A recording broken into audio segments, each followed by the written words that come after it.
ഒരു മാറ്റം ഉണ്ടാവുമോ കേരളത്തിൽ? മാറ്റം ഉണ്ടാകണോ എന്നുള്ളത് കേരളത്തിലെ പ്രബുദ്ധ ജനങ്ങൾക്കറിയാമല്ലോ.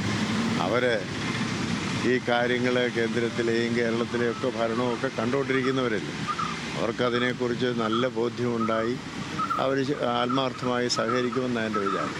മാറ്റത്തിനായി സഹകരിക്കും, അതറിയാൻ പാടില്ല. അതുപോലെ തന്നെ ഈ FCRA അടക്കമുള്ള വിഷയങ്ങൾ നിൽക്കുന്ന ഒരു സമയത്തുമാണ് ഈ തെരഞ്ഞെടുപ്പ്.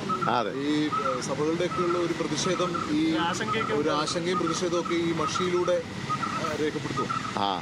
ജനങ്ങളെ ഈ കാര്യങ്ങളെക്കുറിച്ചുള്ള ബോധ്യമാണ് അവർക്ക്.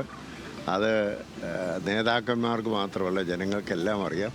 അതുകൊണ്ട് അവർക്ക് അതിനനുസരിച്ചുള്ള ബോധ്യത്തിൽ അവർ വേണ്ടതായ പ്രതികരണം നടത്തുമെന്നാണ് എൻ്റെ വിചാരം.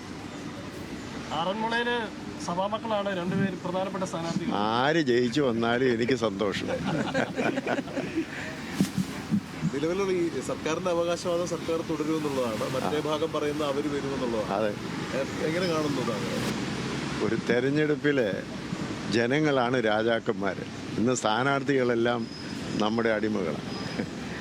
രാജാക്കന്മാർ തീരുമാനിക്കട്ടെ ആര് ഭരിക്കണമെന്നുള്ളത്. രാജ്യത്തിന് അത് വലിയ ഒരു തീരുമാനമായിരിക്കും, ജനങ്ങളുടെ തീരുമാനം. ജനായത്വം എന്ന് പറയുന്നത് ജനങ്ങളുടെ തീരുമാനമാണല്ലോ. അപ്പോൾ രാജാക്കന്മാരായ ജനങ്ങൾ തീരുമാനിക്കും ആര് കസേര വരണമെന്നുള്ളത്.